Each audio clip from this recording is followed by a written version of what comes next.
네, 여러분들 반갑습니다. 김정호입니다.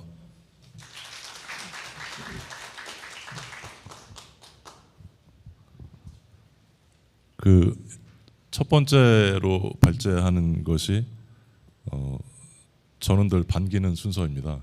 왜냐하면 제가 어떻게 하느냐에 따라서 전체 일정이 뒤로 확 늦춰질 수도 있고 아니면 확 당겨질 수도 있기 때문에 제가 시간을 정확하게 저에게 주어진 25분을 알차게 사용해 보겠습니다. 일단은 제 발제를 시작하기 전에 제가 이 말씀을 꼭 드리지 않을 수가 없는 게, 일단은 제 고향에 오신 것을 여러분들 환영합니다. 제가 런던에서 오기는 했지만 송림초등학교, 송도중학교, 제물포고등학교, 그리고 지금 이 장소는 제 기억이 틀리지 않는다면 제가 한 6살 때부터 15살 때까지 항상 놀던 곳입니다. 그래서 지금도 아까 조금 일찍 와서 살펴봤는데 이 주변에 만수동, 화수동해서 아직도 눈을 감고도 제가 길을 찾아다닐 수 있는 이런 곳들이기도 합니다. 근데 이곳에서 런던에서 살고 있는 제가 와서 워터프론트를 주제로 해서 포럼을 하는 첫 번째 발제를 한다는 것이 단순한 학술 행사 이상의 저한테는 의미가 있습니다. 그래서 초대해 주신 우리 김경배 회장님께 감사드리고, 또 이 말씀을 또 드리지 않을 수가 없는데, 제가 주말에는 일을 안 합니다. 근데 여러분들도 아마 비슷하실 거라 생각하는데, 주말에 이렇게 참석해 주셔서 좋은 생각을 나눌 수 있어서, 또 우리 지방에서 또 이렇게 올라와 주신 여러 교수님들께 너무너무 감사드립니다. 자, 이렇게 말씀드리고 제 기조 발제를 시작하겠습니다. 오늘 리버풀이라고 하는 한 도시에 대해서 말씀을 드리려고 합니다.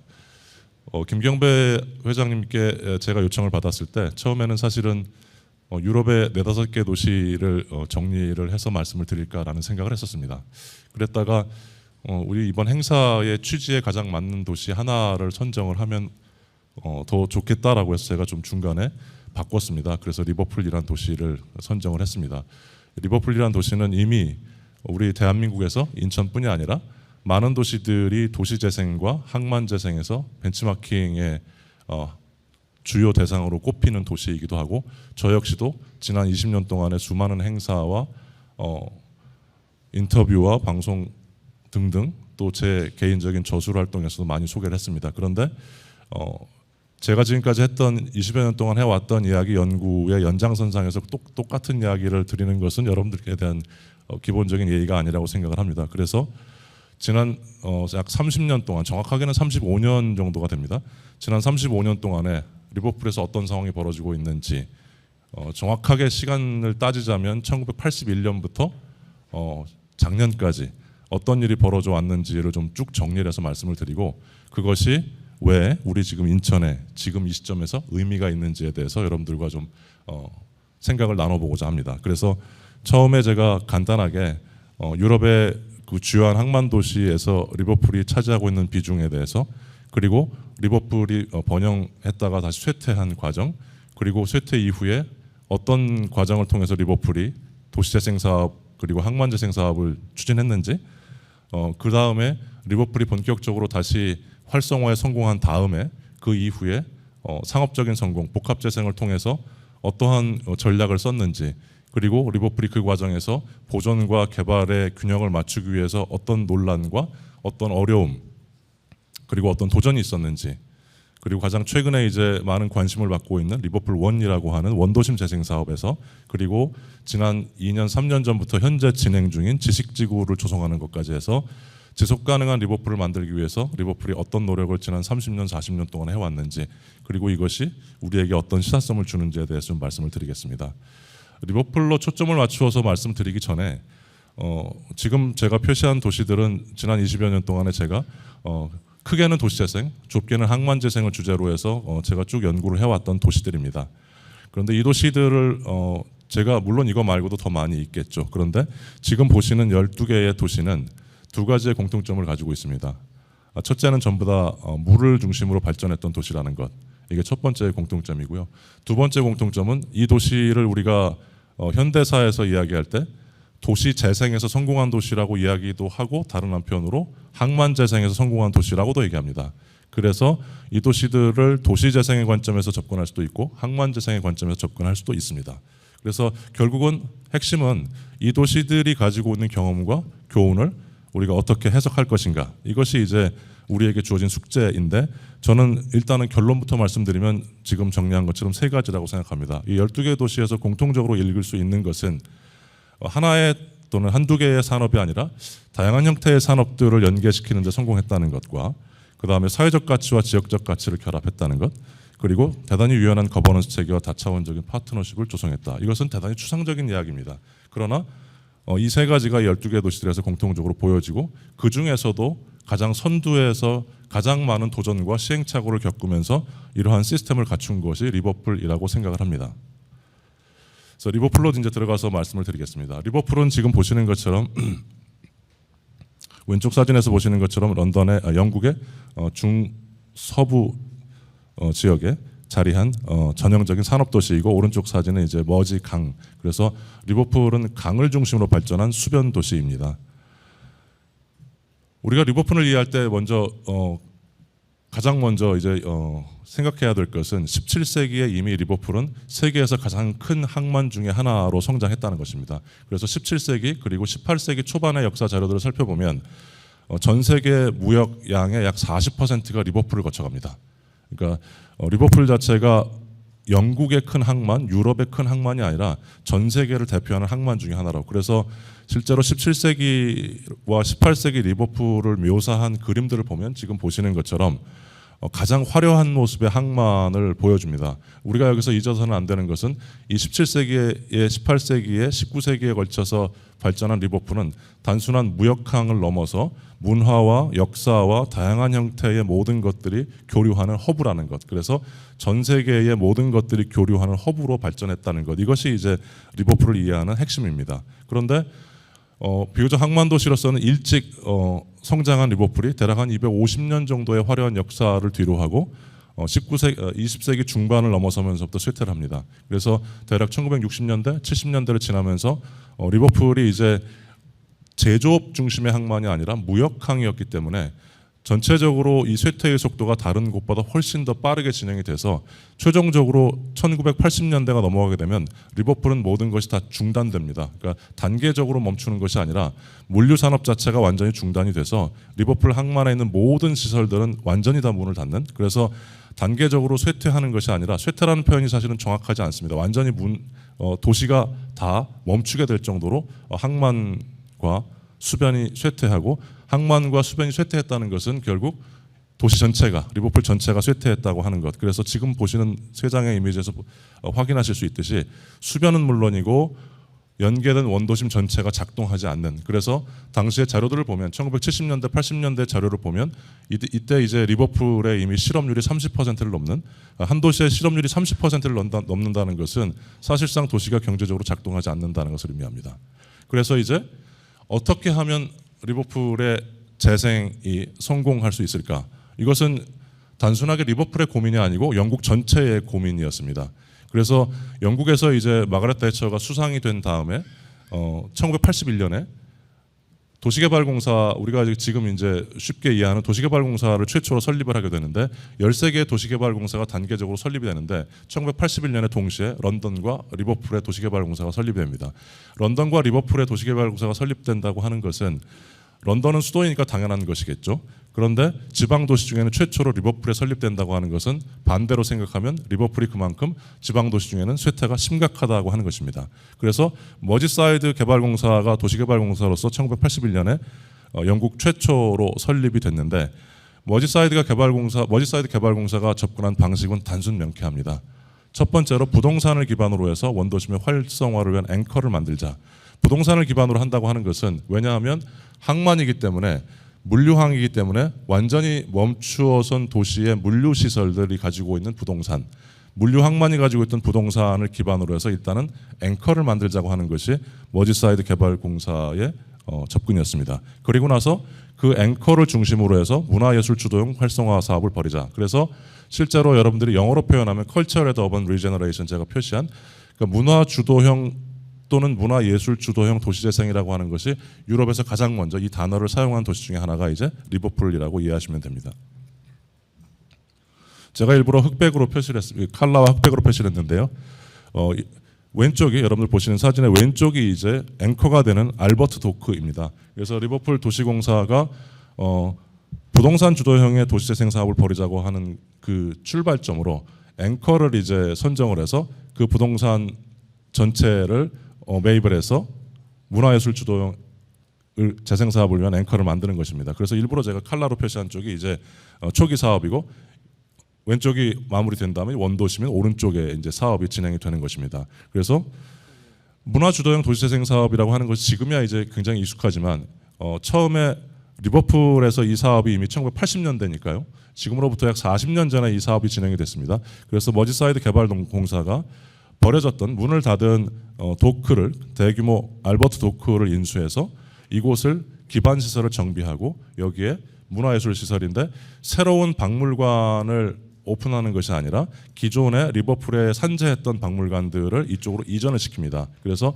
지금 오른쪽의 사진에서 위에서부터 1986년에 머지사이드 해양박물관, 그리고 1988년에 테이트 리버풀, 그리고 1990년에 비틀즈 스토리, 마지막으로 94년에 국제노예박물관, 이렇게 4개의 박물관. 실제적으로는 94년에 마지막에 문을 연 국제노예박물관을 제외하고 나머지 3개는 전부 다 기존에 있던 것들을 이제 옮기거나 테이트의 경우는 런던의 본관에서 일부 분관을 설치한 이런 개념입니다. 그렇게 해서 86년부터 94년까지 약 8년 동안에 4개의 박물관을 알버트 도크로 이전하는, 이렇게 해서 알버트 도크가 일종의 문화예술 앵커로 바뀌고 그 앵커를 중심으로 해서 상업시설과 수변 공공공간을 바꾸는 것, 이것이 이제 초기에 머지사이드가 했던 방식입니다. 그래서 실제로 지금 오른쪽 사진에서 보시는 것처럼 4개의 박물관이 들어섰지만 이 4개의 박물관이 차지하는 면적으로 따지면 10%가 채 안 됩니다. 나머지 90%는 그래도 비어 있는 것이겠죠. 10% 정도 차지하는 4개의 박물관 연면적으로 봤을 때 나머지 공간들을 왼쪽 사진에서 보시는 것처럼 이제 상업시설과 업무시설로 채우는, 그러니까 문화예술 시설이 앵커의 역할을 하고 나머지 공간들을 단계적으로 채워나가는. 참고로 말씀드리면 4개의 박물관이 모두 다 들어온 1994년에 95년의 통계를 보면 알버트 도크의 방문객이 전체 방문객이 대략 2천만 명입니다. 그러니까 어마어마한 숫자죠, 이것은. 그리고 나서 리버풀이 문화예술 주도형 재생 사업에 탄력을 받을 수 있었던 결정적인 계기는 2008년에 보시는 것처럼 유럽 문화 수도로 리버풀이 선정이 됩니다. 그래서 리버풀이 2008년에 유럽 문화 수도가 되지 않았다면 아마도 기존에 했던 사업들이 훨씬 더 시간이 오래 걸렸을 텐데 박물관을 통해서 문화예술 쿼터를 만든 다음에 유럽을 대표하는 일종의 문화수도 제도에서 리버풀이 선정이 되면서 이 역시 영국 최초입니다. 영국에서 처음으로 당시에 6개의 영국의 주요한 문화예술 도시들이 경쟁을 했는데 리버풀이 영국 최초의 유럽 문화수도가 됩니다. 그런데 이게 이제 많이 알려지진 않은 이야기인데요. 리버풀이 당시에 캐치프레이즈를 내걸었던 문화수도, 유럽 문화수도를 내걸면서 던진 이제 아젠다가 한 도시 안에 3개입니다. The World in One City라고 하는 이 아젠다를 던졌습니다. 이 아젠다가 당시의 유럽인들에게 굉장히 큰 감흥을 불러일으켰습니다. 그 이유는 아까 제가 17세기에 여러분들 사진 보여드렸는데 리버풀이라는 도시는 단순한 문화예술 중심이 아니고 전 세계의 문화가 교류하는, 그래서 항만도시 무역항이지만 무역항을 통해서 음악과 영화와 문학과 그다음에 각종 다른 문화들이 한꺼번에 뭉치는 허브로서의 그 역할을 했기 때문에 그것을 다시 리마인드 시켜서 한 도시 안에 세계라고 하는 개념을 유럽에 던졌고 이것이 많은 사람들에게 감흥을 얻어서 이제 리버풀은 더 이상 영국의 도시가 아니라 유럽을 대표하는 도시라고 하는 그러한 이제 일종의 닉네임을 얻게 됩니다. 그러면서 자연스럽게 이제 지금 보시는 사진에서 밑에 쪽에 이제 알버트 도크가 있고 그 알버트 도크가 앵커 역할을 하면서 수변을 바꾸는 활성화 사업을 다음 단계로 벌이게 됩니다. 그러니까 이것은 이제 많은 분들이 궁금해하시는데 실제로 리버풀은 마스터 플래닝을 하지 않았습니다. 그러니까 전체를 마스터 플래닝해서 한꺼번에 바꾸는 계획을 하지 않았고 단계적으로 이렇게 앵커 프로젝트를 만들고 그것을 확장해 나가는 방식을 취했는데 문화예술 쿼터를 만든 다음에 그 다음에 이제 수변 지역을 지금 보시는 것처럼 이렇게 단계적으로 국제회장을 만들고 그 다음에 관련된 기관들을 이제 유치하는 이런 방식을 썼습니다.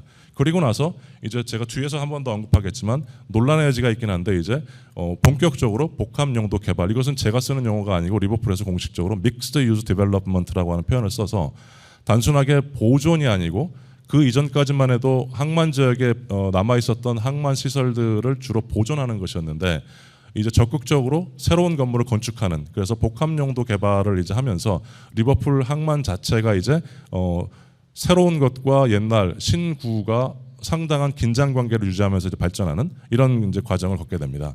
그러면서 그 다음부터 이제 항만이 아니고 원도심 쪽으로 이제 이 동력을 이제 가져오게 됩니다. 그러면서 자연스럽게 원도심 쪽으로 활성화의 에너지를 어떻게 가져올 것인가. 그러면서 자연스럽게 앞서 제가 복합용도 개발이라는 표현을 썼는데 그 시점부터 이제 복합 재생이라고 하는 또 용도를, 그래서 디벨롭먼트와 리제너레이션을 동시에 사용하는 이런 이제 독특한 양상을 드러냅니다. 이때 이제 리버풀에서 가장 막 크게 이제 논의되고 또 많은 그 시간을 들여서 나름의 개발한 정책이 지금 보시는 것처럼 보존과 개발의 균형을 맞춰야 된다. 그렇게 해서 리버풀 전체의 원도심의 지도를 놓고 가장 중요한 그레이드 1, 2, 3 이렇게 나누어지는데요. 리버풀 전체에서 면으로 보호해야 될 부분과 건물, 점으로 보호해야 될 부분, 이렇게 해서 개발할 수 있는 곳은 이렇게 지금 제가 보여드린 지도에 빨갛게 얹혀진 이외의 지역, 그리고 이 빨갛게 얹혀진 지역은 철저하게 보존한다. 그래서 리버풀이 앞으로 30년, 50년의 미래를 당시에 이제 볼 때 보존 지역과 개발 지역을 명확하게 나누자라고 하는 것, 이렇게 해놓고 나서 오른쪽 사진에 이제 제가 조금 작게 썼는데 샤바스 파크라고 하는 리버풀 원 프로젝트, 그러니까 결국은 보존하는 것만 가지고 리버풀 자체가 미래의 성장 동력을 만들 수 없기 때문에 어디에 어떻게 개발하느냐에 대해서 이제 관심을 갖게 됩니다. 그렇게 해서 이제 추진된 것이 지금 보시는 사진의 왼쪽에 이제 기존의 알버트 도크 4개의 박물관이 들어간 알버트 도크가 있고, 오른쪽이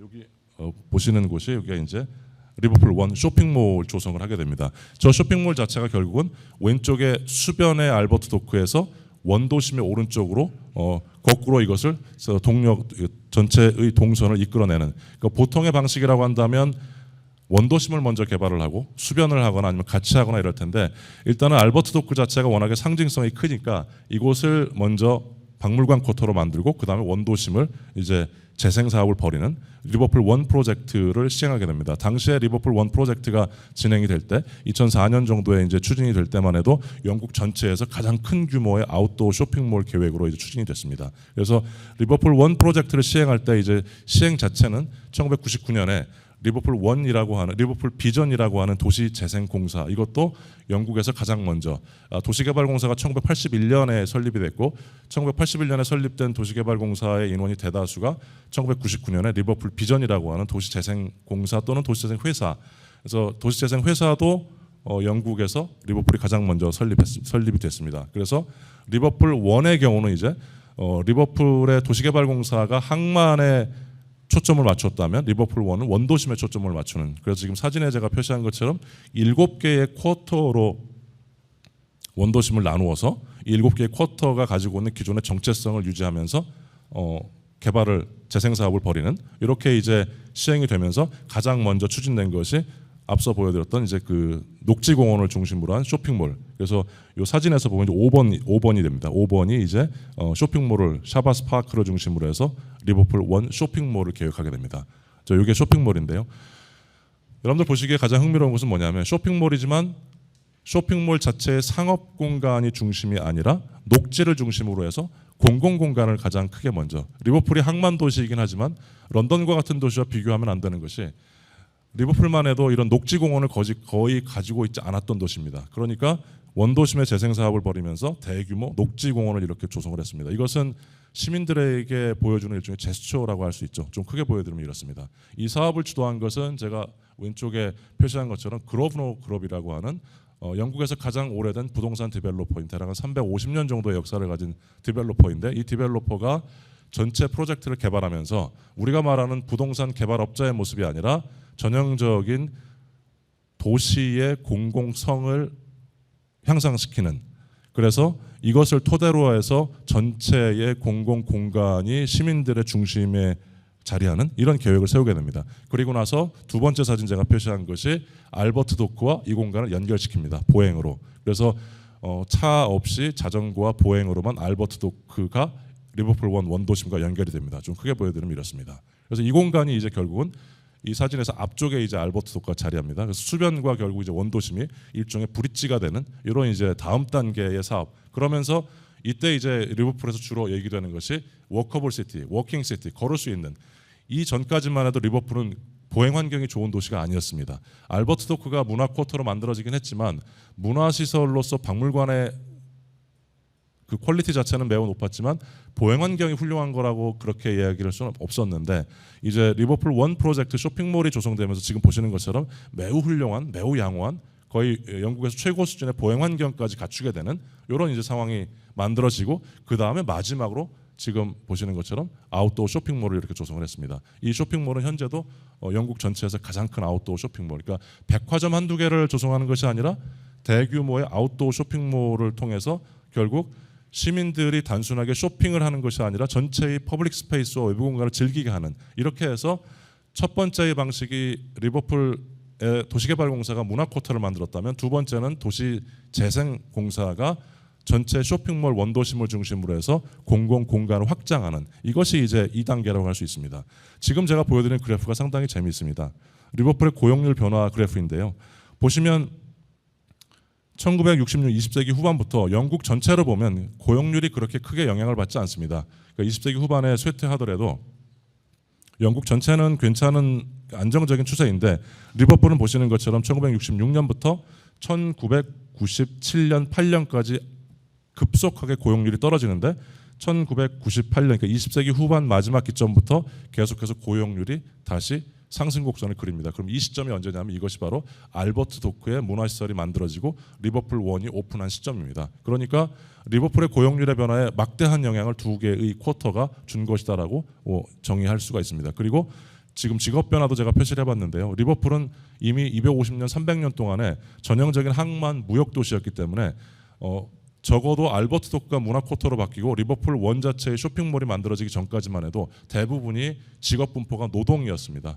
대부분이 항만과 관련된 노동이었는데 지금 보시는 것처럼 지금 보시는 리버풀의 직업 분포는 전형적인 서비스 중심의 도시가 가지고 있는 직업 분포입니다. 그래서 리버풀이 단순하게 도시 재생에 성공한 것뿐이 아니라 완전히 도시의 사회 경제적, 소셜 이코노믹 체질까지 완전히 개선했다는 것을 이 분포도에서 볼 수가 있습니다. 그리고 이제 여기까지가 보통 리버풀을 우리가 설명할 때 마지막인데요. 여기에서 리버풀이 이제 다음 단계를 고민합니다. 리버풀이 다음 단계를 고민한 것은 코로나 직전입니다. 코로나 직전에 리버풀이 문화도시로서 성공을 했고 쇼핑 도시로서 성공을 했습니다. 그래서 리버풀을 우리가 21세기 초반 그리고 2020년 코로나 직전까지 유럽에서 리버풀이 어떤 도시냐라고 얘기했을 때 네이밍을 했을 때 유럽을 대표하는 문화예술 도시 혹은 유럽을 대표하는 쇼핑 도시였는데 여기에서 리버풀이 멈추지 않고 코로나 직전부터 지금까지 이제 리버풀에서 KQ 놀리지 쿼터라고 하는 지식지구 조성 사업을 벌이게 됩니다. 지금 제가 까맣게 표시한 선인데요.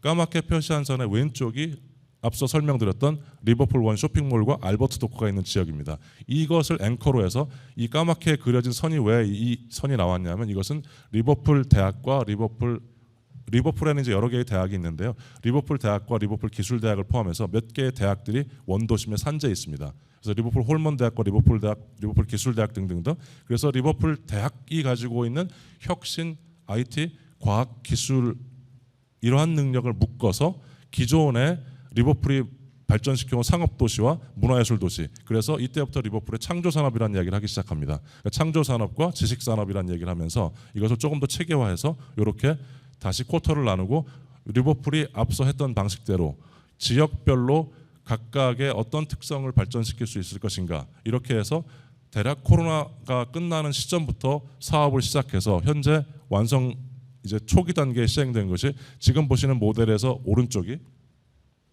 요게 리버풀의 역입니다. 리버풀 스테이션입니다. 여기가. 그래서 리버풀 스테이션을 중심으로 해서 노랗게 표시한 것이 초기의 지식지구, 창조산업지구를 만들어서 이것은 자연스럽게 역세권으로 그렇게 되면 지금 모형에서 왼쪽이 이미 리버풀 원 쇼핑몰과 알버트 도크가 있지요. 그러면 이게 일직선으로 다 연결이 돼서 대규모 창조산업지구이자 지식지구가 조성되는 그래서 이것은 지금 완성이 됐습니다. 이렇게 해서 요 지금 모습이 대략 작년까지 해서 완성이 된 모습입니다. 지금 요것은 리버풀에 있는 주요 대학들과 그 다음에 리버풀 시가 운영하는 코워킹 스페이스도 있고 그 다음에 각종 연구소들이 이렇게 연결이 되어 있습니다. 그래서 다시 한번 이해하시기 편하게 말씀드리면 여기가 리버풀 역이 있고요. 이 앞쪽이 리버풀 원 쇼핑몰이 있고 알버트 도크가 왼쪽으로 연결이 되는 이러한 모습입니다. 그래서 현재 리버풀은 결국은 계속해서 새로운 모습을 갖춰가고 있는데 지식지구와 창조산업 그리고 이것을 통해서 새로운 앵커를 만들어 나가는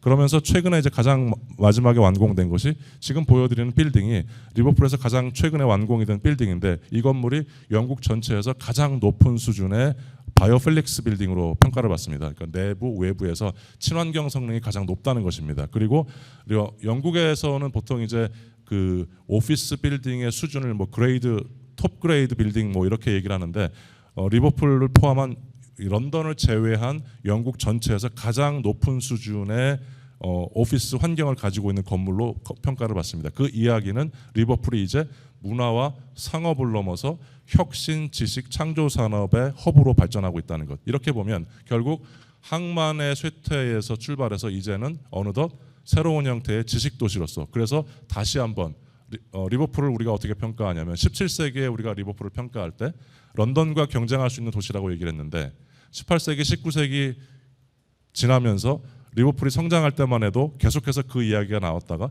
20세기 쇠퇴했을 때 이제 더 이상 리버풀이 런던과 경쟁할 수 없는 도시였는데 지금 21세기에 다시 리버풀은 수도인 런던과 경쟁하고 있습니다. 그래서 리버풀을 우리가 얘기할 때 가장 역사적이면서 현대적인 도시라고 평가를 하기 시작했습니다. 여기에서 우리가 한번 생각해 볼 문제가 발생을 합니다. 2021년에 유네스코가 공식적으로 지금 제가 보여드리는 것은 유네스코의 공식 2021년 홈페이지를 캡처한 것입니다. 유네스코가 리버풀을 세계문화유산 자격을 박탈합니다.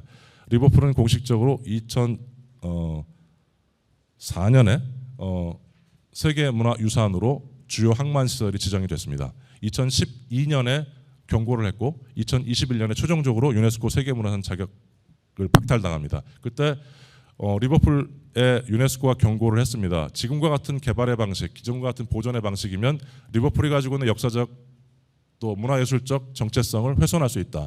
그랬을 때 리버풀 시에서 시민들과 시의회 의장과 시장이 했던 유튜브 동영상을 보면 이렇게 얘기를 합니다. 유네스코가 한 도시의 발전에 대해서 마음대로 이렇게 해라 저렇게 해라 할 권리는 없다. 리버풀은 리버풀의 방식대로 갈 것이다. 다만 리버풀이 역사를 제대로 보존하고 있지 않다라는 유네스코의 평가에는 동의할 수 없다. 이렇게 얘기하고 스스로 박탈했습니다. 여러분들 나중에 제 발제를 마친 다음에 한번 찾아보시면 유네스코 세계문화유산 웹사이트에 가시면 리버풀에다가 까만 손으로 이렇게 꺼놨습니다. 까만 손으로 월드 헤리티지가 더 이상 아니다. 이것은 상당히 재미있는 논란의 여지가 있는데요. 뭐냐 하면 제가 말씀드리려고 하는 것은 어느 것이 옳으냐 그르냐를 떠나서 과연 항만도시가 완전히 쇠퇴했을 때 어떤 방식으로 도시를 다시 성장시킬 수 있을까? 리버풀이 지난 40년 동안 해온 방식이 유네스코가 원하는 방식은 아니었을지 모르지만 시민들이 원하는 방식이었고 저와 같은 전문가가 볼 때는 바람직한 방식이었다고 믿습니다. 그래서 지속가능한 리버풀이라는 것으로 제가 한번 정리를 해봤습니다. 지금 제가 그린 다이어그램의 위쪽에 항만도시는 대부분 물류업, 해운업, 관광업, 제조업 어느 항만도시나 이 네 개의 산업을 기반으로 합니다. 그런데 리버풀은 놀랍게도 이 네 개의 산업을 포기하고 또는 쇠퇴하고 나서 다시 한번 이것을 리뉴잉하면서 혁신산업과 첨단산업과 문화예술산업과 창조산업을 입혔습니다. 그러면서 적어도 리버풀이 가지고 있던 역사성과 장소성도 포기하지 않았습니다. 그래서 오른쪽에 제가 일종의 나무를 하나 그려봤는데요. 결국 리버풀은 지금 본질적인 가치를 가지고 있으면서도 리버풀이 가지고 있던 전통적인 개념과 그리고 새롭게 21세기에 필요한 개념들 그리고 전통적인 산업도 상당 부분 여전히 유지하고 있으면서 새로운 산업을 또 접목했습니다. 이것이 아마 항만도시로서는 가장 많은 도전을 추진했고 그리고 가장 많은 실험을 추진했고 그에 못지않은 성과를 낸 리버풀의 현재의 모습이라고 생각합니다. 이렇게 마치겠습니다. 감사합니다.